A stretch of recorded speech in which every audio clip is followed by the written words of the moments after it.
श्री श्री पाद श्री वल्लभ चरित्रामृत अध्याय 16 श्री मन्नारायण वृत्तांत। मी श्रीपादांच्या दिव्य चरित्राचे मनन करत आणि मनातल्या मनात श्रीपाद नामाचा जप करत पुढे जात होतो। श्रीपादांचे सध्याचे निवासस्थान असलेल्या कुरवपूरच्या जवळ पोहोचलो आहे या आनंदाने माझे हृदय रोमांचित झाले होते। माझ्या वाटेत एक कुसाचे शेत दिसले। त्या शेताचा मालक त्याच्या खाटेवर आरामात बसला होता। त्यांनी विनम्रपणे मला बोलावले, महाराज, थोडा वेळ इथे विश्राम करा आणि उसाचा रस पिऊन पुढे जा, इकडे या। त्या शेतकऱ्यांनी दिलेला उसाचा रस मी प्यालो। तो खूपच मधुर होता। मी श्रीपादांच्या दर्शनासाठी जात आहे हे कळल्यावर त्याला खूप आनंद झाला। तो शेतकरी आपली कहाणी सांगू लागला। महाराज, माझे नाव श्री मन्नारायण आहे। आमचे आडनाव मल्लादी आहे। आमचे मूळ गाव माल्याद्रीपुरम आहे, जे कालांतराने मल्लादी या नावाने ओळखले जाऊ लागले। बापनारायणांचे मूळ गाव सुद्धा माल्याद्रीपुरमच आहे आणि त्यांचे काडनावही मल्लादीच आहे, पण ते ब्राह्मण आहेत आणि आम्ही कम्मा शेतकरी आहोत। बापनारायणांचे कुटुंब आणि आमच्यात खूप जवळचे संबंध होते। श्रीपाद वल्लभांचे वय 8 वर्षांचे असताना आम्ही माल्याद्रीपुरम सोडून पीठापूरला आलो। आमच्या गावात आमची परिस्थिती खूपच वाईट झाली होती। आर्थिक संकट मोठे होते। कर्जाच्या त्रासाला कंटाळून आम्ही आमची सर्व स्थावर आणि जंगम मालमत्ता विकून कर्ज फेडले आणि अंगावरच्या कपड्यानिशी पीठापूरला पोहोचलो। श्री बापनारायणांनी आमचे मोठ्या आदराने स्वागत केले आणि आम्हाला अन्नपाणी दिले। बापनारायणांची जमीन खंडाने घेऊन शेती करावी असा आमचा विचार होता। आम्ही बापनारायणांना प्रार्थना केली, विनाकारण फुकटचे अन्न खाणे आम्हाला योग्य वाटत नाही। तुम्ही आम्हाला अन्नपाणी देऊन आमचे प्राण वाचवले आहेत। जिथे फुले विकली तिथे लाकडे विकणे हे दुःखदायक असते, म्हणूनच आम्ही आमचे गाव सोडून पीठापूरला आलो। आपण कृपा करून आपली जमीन आम्हाला खंडाने दिल्यास आम्ही अत्यंत आभारी राहू।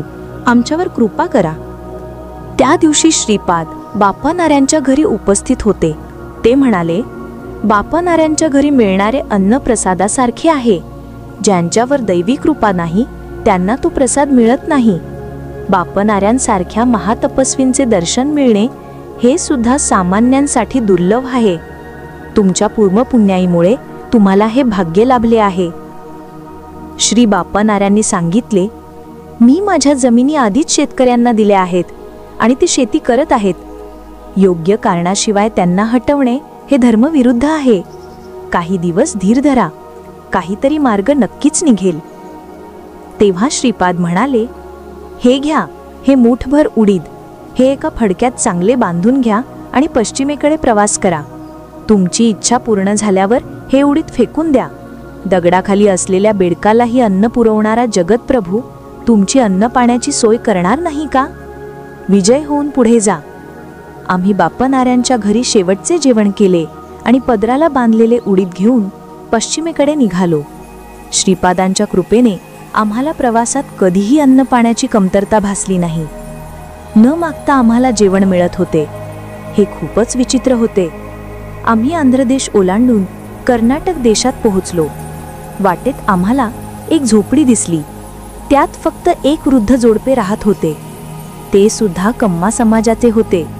त्यांचा एकुलता एक मुलगा सापाच्या दंशाने मरण पावला होता। काही दिवसांनी त्याची पत्नीही कृष्णा नदीत स्नानासाठी गेली असता पाण्यात बुडून मरण पावली। त्यांना मुलबाळ नव्हते, त्यामुळे म्हातारपणी त्यांची काळजी घेणारे कोणी नव्हते। त्यांचे दायाद म्हणजे नातेवाईक त्यांच्या संपत्तीवर डोळा ठेवून होते आणि आपल्या गोड बोलण्याने त्या वृद्ध जोडप्याला खुश ठेवत होते। आपली मालमत्ता कोणत्या दायादाला द्यावी या संभ्रमात ते वृद्ध जोडपे होते। त्या वृद्ध जोडप्याच्या घरी आम्हाला आश्रय मिळाला। आम्ही तिथून निघण्याचा जेव्हाही प्रयत्न करायचो तेव्हा काहीतरी अडथळा यायचा। एकदा आम्ही एका मुहूर्तावर जबरदस्तीने निघण्याचा निर्णय घेतला। अचानक घरातील सर्वांना उलट्या आणि जुलाब सुरू झाले। बरे झाल्यावर आम्ही निघायला लागलो तेव्हा त्या वृद्ध जोडप्याने आम्हाला थांबवले। त्यांचा आमच्यावर खूप जीव जडला होता। हे दायादांना सहन झाले नाही। संपत्ती हडप करण्याच्या उद्देशाने आम्ही त्या घरात ठाण मांडून बसलो आहोत असे त्यांना वाटू लागले। पदराला बांधलेल्या उडदांमधून असह्य दुर्गंधी येऊ लागली। श्रीपादांनी दिलेल्या उडदांचे कार्य आता संपले आहे असे समजून आम्ही ते फेकून दिले आणि जे होईल ते इथेच सोसावे।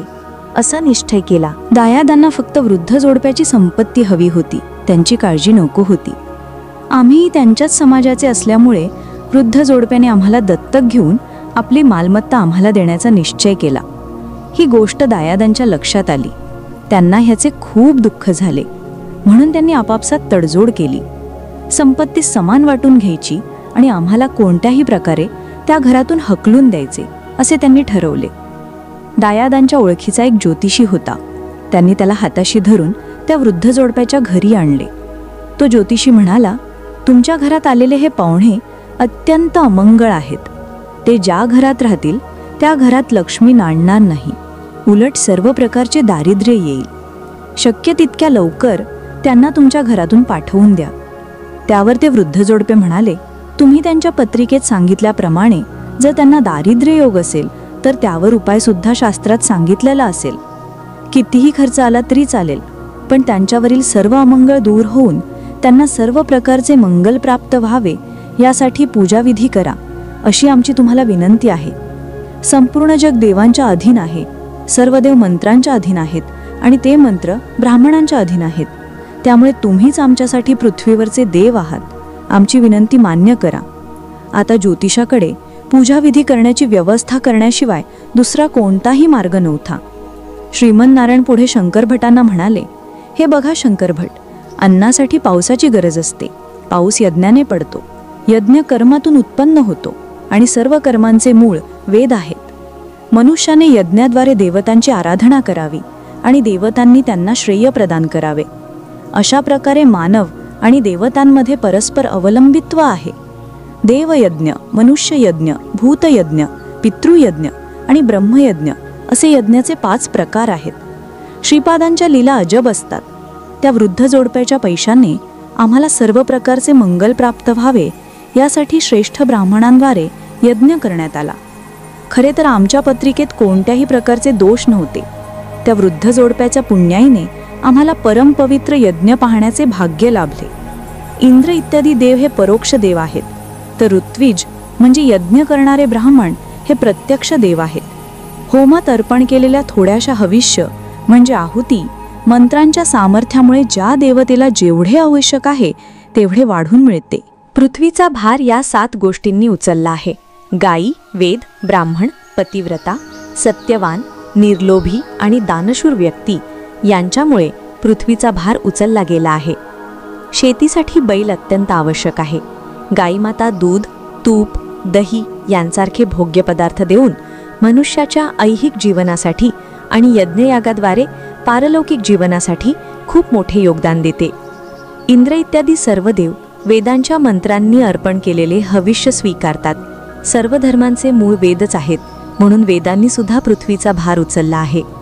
ब्राह्मण यजन याजनाद्वारे लोकांकडून सत्कर्मे करवून घेतात, म्हणून ब्राह्मणांनी सुद्धा पृथ्वीचा भार उचलला आहे. पतिव्रता स्त्रिया आपल्या पातिव्रत्याच्या सामर्थ्याने धर्माला विस्कळीत होण्यापासून वाचवतात.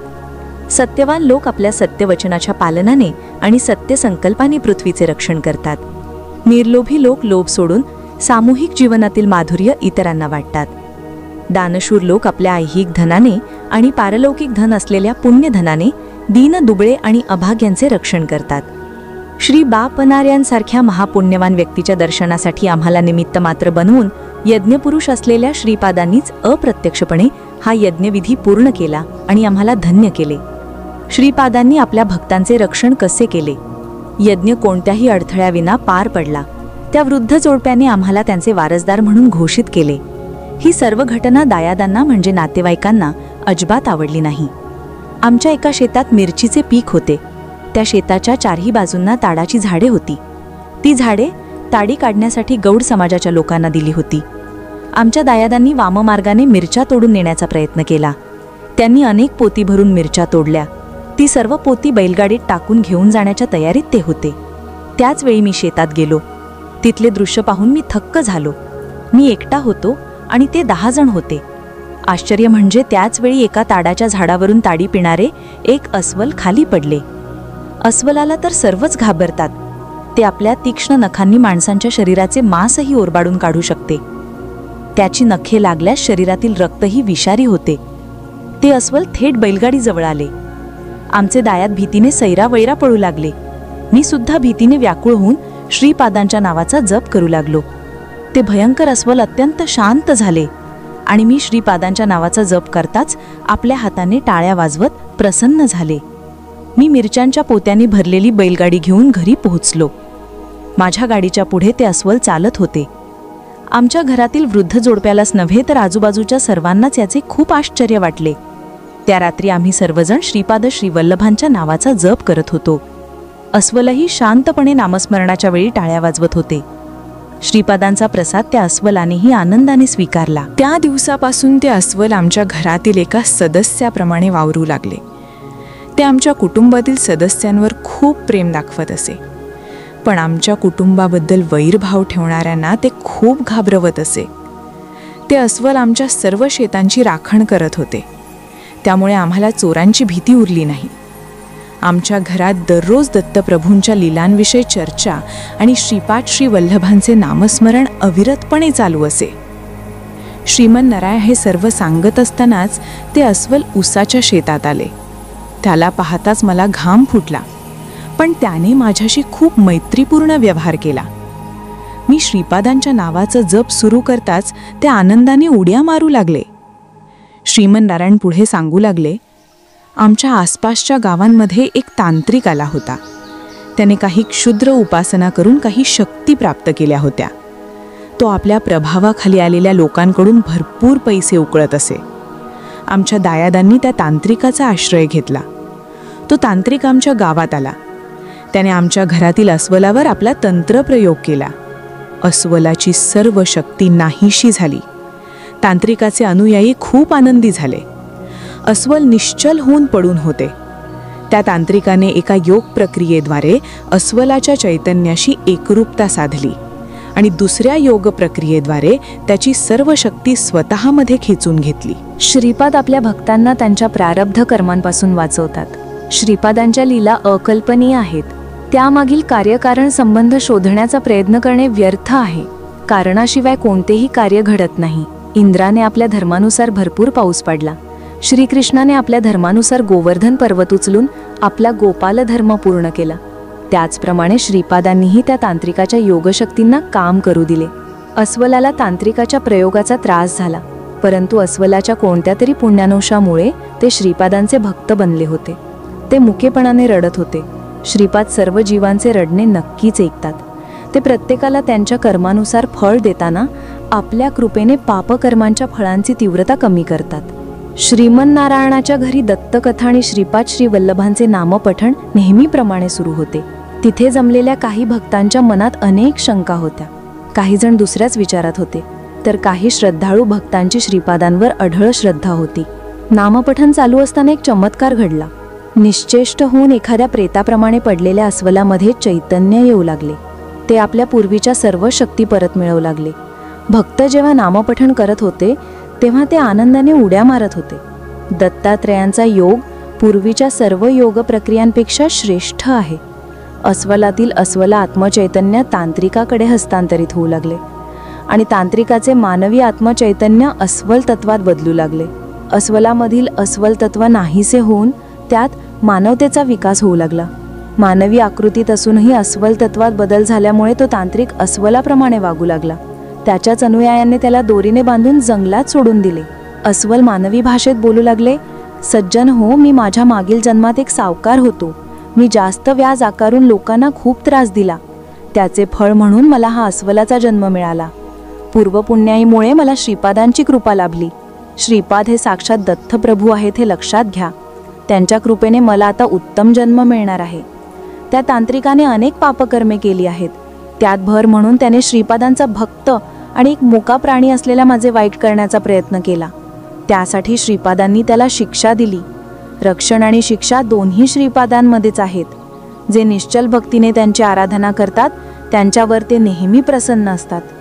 जे देवाच्या भक्तांची निंदा करतात आणि आस्तिकांना त्रास देतात त्यांना ते शिक्षा देतात. शिक्षा भोगल्यानंतर हळूहळू तेच भक्त बनतात. श्रीपादांचे नावाचे पठण करा, मला सद्गती मिळणार आहे असे ते म्हणाले. जे देवाच्या भक्तांची निंदा करतात आणि आस्तिकांना त्रास देतात त्यांना ते शिक्षा देतात. शिक्षा भोगल्यानंतर हळूहळू तेच भक्त बनतात. श्रीपादांच्या नावाचे पठण करा, मला सद्गती मिळणार आहे, असे ते म्हणाले. सर्वजण आश्चर्याने थक्क होऊन श्रीपाद श्रीवल्लभांच्या नामाचे पठण करत होते. अस्वल शांतपणे तन्मय अवस्थेत होते. नामस्मरण चालू असताना कुठून तरी 3 नाग आले. नामस्मरण चालू असताना ते सुद्धा तन्मय झालेले ते. अस्वलाने शांतपणे प्राण सोडले. तिथे आलेल्या त्या 3 नागांनी अस्वलाला 3 प्रदक्षिणा घातल्या. ते साप कुठून आले आणि कशासाठी आले हे कोणालाच समजले नाही. आम्ही अस्वलावर माणसाप्रमाणेच अंत्यसंस्कार केले, परंतु ते नागमित्र दिवसभर आमच्या घरातच होते. आम्हाला सर्व काळात आणि सर्व परिस्थितीत श्रीपाद श्रीवल्लभांचे नामच एकमेव आश्रय होते. आम्ही त्या पवित्र नामाचेच स्मरण करत होतो. श्रीवल्लभांना नैवेद्य म्हणून अर्पण केलेले दूध ते नाग पीत असत. जर जमावामध्ये कोणी विटाळशी किंवा सोयर सुतकात असलेली व्यक्ती असेल तर ते फुतकारत असत. घरात नाग राहत असल्यामुळे काही लोकांना आमच्या घरी यायला भीती वाटत होती, परंतु दत्तभक्त मात्र मोकळेपणाने आमच्या घरी येत असत. दत्ताचे किंवा श्रीपादांचे नाव ऐकताच ते नाग तन्मय होत असत. आमच्या वृद्ध जोडप्याच्या घरालगतची काही जागा दायादांनी अन्यायाने बळकावली होती. गावातील पंचांनी ती जागा वादग्रस्त ठरवली होती. निकाल लागेपर्यंत त्या जागेवर आमच्या दायादांनाच भाजीपाला लावण्याची परवानगी देण्यात आली होती. आमच्या दायादांनी गावातील पंचांना पैशाचे आमिष दाखवून वश केले होते. त्यामुळे कितीही काळ लोटला तरी निकाल लागत नव्हता. काहीतरी कारण देऊन निकाल पुढे ढकलला जात होता. त्या वादग्रस्त जागेत एक वारुळ होते. नागचतुर्थीच्या दिवशी त्या वारुळात दूध ओतले जात असे. त्या वारुळात साप नसल्यामुळे लोक न घाबरता दूध ओतायचे. दूध ओतला रे हे नागदेवता, आम्हाला तुझे साक्षात दर्शन दे, आमच्या इच्छा पूर्ण कर, अशी प्रार्थना करत असत. अशी प्रार्थना करणाऱ्या सर्वांना हे चांगलेच माहीत होते की त्यात एकही साप नाही. श्रीपाद मोठे चमत्कार करणारे आहेत. नागचतुर्थी अगदी जवळ आली होती. आता मात्र प्रार्थना करणारे आणि दूध ओतणारे लोक त्या वारुळाजवळ यायला कचरत होते. श्रीपाद मोठे चमत्कार करणारे आहेत. नागचतुर्थी अगदी जवळ आली होती. आता मात्र प्रार्थना करणारे आणि दूध ओतणारे लोक त्या वारुळाजवळ यायला कचरत होते. नागचतुर्थीचा दिवस आला. हे जग किती विचित्र आहे. लोक हे नागदेवता आम्हाला तुझे दर्शन दे अशी प्रार्थना करतात, पण जेव्हा नागदेवता खरोखरच दर्शन देते तेव्हा तिथे कोणीही थांबत नाही. सर्वजण भीतीने पळून जातात. त्या वृद्ध जोडप्याने आणि आम्ही श्रीपादांना नैवेद्य म्हणून अर्पण केलेले दूध वारुळाजवळ नेऊन ठेवले आणि प्रार्थना केली. लगेच ते 3ही नाग प्रगट झाले. त्यांनी दूध प्यायले आणि पुन्हा वारुळात निघून गेले. आमच्याशिवाय तिथे दूध अर्पण करण्यासाठी कोणीही आले नाही. आपल्या भक्तांचे रक्षण करणाऱ्या नागांना मारण्याचा प्रयत्न करणाऱ्यांना श्रीपादांनी दिलेला धडा. नाग चतुर्थीच्या दिवशी आमच्या गावात एक मांत्रिक आला. आमचे दायाद आणि गावाप्रमुखाने त्याचे मोठ्या आदराने स्वागत केले. तो कितीही विषारी सापाला आपल्या मंत्रशक्तीने स्तंभित करून वश करू शकत होता. साप चावलेल्या कोणत्याही व्यक्तीला तो आपल्या मंत्रशक्तीने जिवंत करू शकत होता. त्याच्या हातावर गरुड रेखा सुद्धा होती. शास्त्रांनुसार ज्या मनुष्याच्या हातावर गरुड रेखा असते साप त्याच्या अधीन होतात. त्या नागांना ठार मारावे असा गावाप्रमुखाने मांत्रिकाने कट रचला. वारुळ्याच्या आजूबाजूच्या सर्व परिसरात आग लावण्यात आली. मांत्रिक आपल्या आसनावर बसून विचित्र पद्धतीने तंत्रमंत्र करत मोठ्याने मंत्र म्हणू लागला. निरागस नागांना मारण्याचा हा प्रयत्न म्हणजे पाप आहे, या विचाराने आम्हाला खूप दुःख होत नव्हते. आम्ही असहाय्य होतो. त्या निष्पाप नागांचे रक्षण श्रीपादांनीच करावे अशी आम्ही प्रार्थना करत होतो. मंत्रशक्तीला वश झाल्याप्रमाणे ते नाग वारुळातून बाहेर आले. हे पाहून मांत्रिक आणि त्याचे अनुयायांना खूप आनंद झाला, पण त्यांचा तो आनंद फार काळ टिकला नाही. बाहेर आलेले नाग क्षणाक्षणाला आकाराने मोठे होऊ लागले. मांत्रिक आणखी मोठ्याने मंत्र म्हणू लागला. जणू काही मंत्रशक्तीला वश होऊन ते नाग अगित ज्वाळांकडे जाऊ लागले. पण आश्चर्य, अग्निदेवाने जणू त्यांना वाट करून दिली. ज्या मार्गाने ते जात होते तिथली आग विझून गेली. अखेर संपूर्ण आग विझून गेली आणि ते नागराज तिथून निघून गेले. मांत्रिक आणि त्याचे अनुयायी पाहतच राहिले. तेवढ्यात गवाप्रमुखाच्या मोठ्या मुलाला साप चावल्यासारखी लक्षणं दिसू लागली. दुसऱ्या मुलाच्या डोळ्यांची दृष्टी खूप कमी झाली. साप न चावताच सर्पदंशाची लक्षणं दिसणे आणि शरीर विषारी होणे हे विचित्र होते. अचानक अंधत्व येणे हे सुद्धा विचित्रच होते. मांत्रिकाने अनेक मंत्र म्हटले पण काहीही उपयोग झाला नाही. त्याच्या हातावरील गरुड रेखा हळूहळू नाहीशी झाली. गावप्रमुखाच्या मनात प्रचंड भीती निर्माण झाली. अनाथांचे रक्षण करणाऱ्या श्रीपादांशिवाय दुसरा कोणीही त्राता नाही हे त्याला कळून चुकले. मांत्रिकाची सर्व मंत्रशक्ती नाहीशी झाली आणि काही क्षणातच तो गतप्राण झाला. श्रीपादांची लीला कोणत्या वेळी कशी असेल हे कोणाला कळणार. गावप्रमुख धावत आमच्याकडे आला आणि मोठमोठ्याने रडू लागला. आम्ही तरी काय करू शकणार होतो. तुम्ही अनन्या भावाने श्रीपादांचे स्मरण केले तर तुमचे दोन्ही मुलगे बरे होतील एवढेच आम्ही त्याला सांगितले. मांत्रिकाचे प्रेत गावप्रमुखाच्या घरी होते. गावप्रमुखाचे दोन्ही मुलगे दैवदुर्विलासाने ग्रस्त होते. आमचे दायाद भीतीने थरथर कापत होते. संपूर्ण वातावरण दुःखमय होत होते. मेलेल्या मांत्रिकाचे शव स्मशानात नेण्यात आले. सरण रचून चितेला अग्नी देण्यात आला. चितेला आग लावताच त्या शवामध्ये अचानक चैतन्य आले. ते शव आगीचा त्रासातून वाचवण्यासाठी किंचाळू लागले. स्मशानातील कर्मचाऱ्यांनी विचार केला की मेलेला मांत्रिक भूत बनून पुन्हा शरीरात घुसले आहे. त्याला वाचवले तर तो या शरीराने दुष्टकृत्य करेल. त्याचे शरीर जळून राख झाले तर तो फक्त आत्मा म्हणून राहील आणि आपल्या वश असलेल्या लोकांच्या शरीरात घुसून त्रास देईल. त्यामुळे त्यांनी चितेवर पाणी टाकण्याचा प्रयत्न सोडून दिला. त्यांनी विचार केला की शरीर नसलेल्या भूतापेक्षा जिवंत शरीरात प्रवेश केलेले भूत अधिक शक्तिशाली असते आणि समाजाचे मोठे नुकसान करते. प्रारब्धानुसार त्या त्या व्यक्तींच्या मनात तसे तसे भाव निर्माण करून त्यांना त्यांचे कर्मांचे फळे भोगायला लावणे आणि आपल्या अवतारी तत्वाचे खरे स्वरूप प्रत्यक्ष दाखवणे ही श्रीपाद श्री वल्लभांची विचित्र पद्धत आहे. स्मशानातील एका दयाळू माणसाला त्या शवाचे दुःख पाहवले नाही आणि त्याने पाणी आणून ओतले. पण त्यामुळे आग विझण्याऐवजी तुपाप्रमाणे आणखी भडकली. आगीच्या ज्वाळांमध्ये असूनही त्याचे शरीर थोडेही जळत नव्हते. कोणताही अवयव विद्रूप झाला नव्हता. तो सदेह नरकातील यातना भोगत होता. बाळशंकर भट, रौरव इत्यादी महानरकांमध्ये अनेक जीव कोट्यावधी वर्षांपासून नाना प्रकारच्या यातना भोगत असतात. स्नान करताना, शेंडी पिळताना, पंचा पिळताना आणि जेवणाच्या वेळी रौरवे पुण्यनिलये पद्मार्बुध निवासिनाम अर्थिनाम उदकम दत्तम अक्षय्यमुपतिष्ठतु असे म्हणून जे पाणी सोडले जाते ते रौरवादी नरकात अनेक काळापासून तहानलेल्या जीवांची तहान शमवते. जे धर्मनिष्ठ आहेत त्यांच्यासाठी श्रीपाद हे प्रत्यक्ष कल्पवृक्ष आहेत आणि जे धर्मभ्रष्ट व महापापी आहेत त्यांच्यासाठी ते यमधर्मराजाप्रमाणे आहेत. मांत्रिकाचे शव चितेवरून उड्या मारत गावप्रमुखाच्या घरी पोहोचले. आगीने न जळता परंतु आगीमुळे होणाऱ्या प्रचंड वेदना सहन करत किंचाळत तो गावप्रमुखाच्या घरी पोहोचला. आम्ही सर्वजण गावप्रमुखाच्या घरी बसून दत्तकथा सांगत होतो आणि दत्तप्रभूंचा दिव्य भव्य नवावतार असलेल्या श्रीपाद श्रीवल्लभांच्या दिव्य नामाचे संकीर्तन करत होतो. दत्त दिगंबरा, श्रीपाद वल्लभ दिगंबरा या दिव्य नाम संकीर्तनाने तिथले वातावरण अत्यंत पवित्र झाले होते. श्रीपाद श्रीवल्लभांचे स्थूल रूपातील दिव्य किरणे त्यांच्या सानिध्यात असणाऱ्यांना पवित्र करतात. त्यांच्या सूक्ष्म रूपातून निघणारी दिव्य किरणे संपूर्ण भूमंडळाला पवित्र करतात.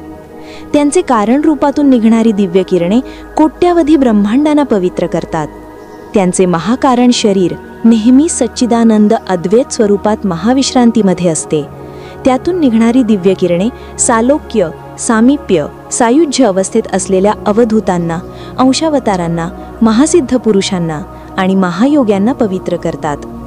त्यांच्या दिव्य नामाचे स्मरण करताना ते आपल्याला न दिसणाऱ्या रूपात तिथेच उपस्थित असतात. ते आपल्या दिव्य लीलांद्वारे आपले अस्तित्व सिद्ध करतात. दत्त दिगंबर आहे का? श्रीपाद म्हणजे दत्त का? तो सुद्धा दिगंबर आहे का?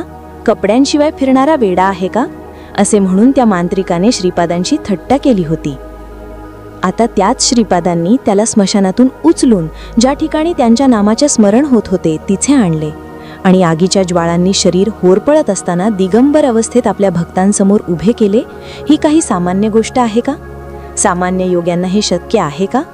अशा लीला आपण कधी ऐकल्या किंवा पाहिल्या आहेत का? सर्व काही चित्र विचित्र न ऐकलेले आणि अतर्क्य होते. जे श्रीपादांच्या चरणी विनम्र होऊन शरण जातात ते आईच्या कुशीत असलेल्या सुरक्षित बाळाप्रमाणे सुखी राहतात. त्यांना सर्व शुभ गोष्टी आणि सौख्य प्राप्त होते. श्रीपादांचे नामस्मरण चालू असताना तो मांत्रिकही नाचू लागला आणि त्याला वेदनांपासून आराम मिळू लागला. नाच थांबवल्यास वेदना वाढत होत्या. दिगंबर अवस्थेत नाचणे त्याला दुःखदायक वाटत होते. हे सर्व आपल्याच अपराधाचे फळ आहे आणि आपण ते भोगत आहोत हे त्याला कळून चुकले. आपल्या मंत्रशक्तीने कितीतरी सापांना अग्नीत आहुती दिल्याचे त्याला आठवले. आपल्या अज्ञान काळात महात्मा आणि दिगंबर संन्याशांची निंदा केल्याचे हे फळ आहे असे त्याला वाटू लागले. त्याच्या मनात पश्चातापाची भावना तीव्र झाली आणि त्याने मनोमन श्रीपादांना शरण मागितली. त्यांच्या मनात हा बदल घडताच त्याच्या शरीराला होणारा आगीचा दाह शांत झाला. मी माझे उपरणे त्याला घालायला दिले. तो मोठ्या उत्साहाने संकीर्तनात सहभागी झाला. सूर्योदय होईपर्यंत गावप्रमुखाच्या दुसऱ्या मुलाला पूर्णपणे दिसू लागले. श्रीपादांना नैवेद्य म्हणून अर्पण केलेले गायीचे दूध मोठ्या मुलाच्या तोंडात घातल्यावर त्याची ग्लानी कमी झाली आणि तो शुद्धीवर आला. तो मांत्रिक मी श्रीपादांचे नामस्मरण करत साधू संतांप्रमाणे जीवन जगेन असे म्हणून कुठेतरी निघून गेला. गावप्रमुखाने वादग्रस्त जमिनीचा निकाल वृद्ध जोडप्याच्या बाजूने दिला. ज्या वारुळात ते 3 नागराज राहत होते त्या ठिकाणी 3 औदुंबराची झाडे उगवली. काही काळानंतर दत्तानंद अवधूत नावाचे एक संन्यासी अचानक आमच्या घरी आले. ते औदुंबराच्या झाडाखाली ध्यान लावून बसत असत. एका शनिवारी प्रदोषकाळी त्यांनी आमच्याकडून हलवा बनवून घेतला. तो श्रीपादांना नैवेद्य म्हणून अर्पण केला आणि आम्हालाही प्रसाद म्हणून खायला सांगितलं. ते म्हणाले, श्रीपाद पिठापूरमध्ये त्यांच्या आजोळी एका औदुंबराच्या झाडाखाली बसत असत. त्यांची मातुश्री सुमती महाराणी मोठ्या वात्सल्याने चांदीच्या वाटीत हलवा भरून त्या झाडाखाली बसलेल्या श्रीपादांना भरवत असत. श्रीपाद, श्रीवल्लभ, नृसिंह सरस्वती, स्वामी समर्थ या 3 नावांचे प्रतीक म्हणजे ही 3 झाडे आहेत. पिठापूरमधील त्याच औदुंबराच्या बीजांच्या परंपरेतील ही 3 झाडे आहेत.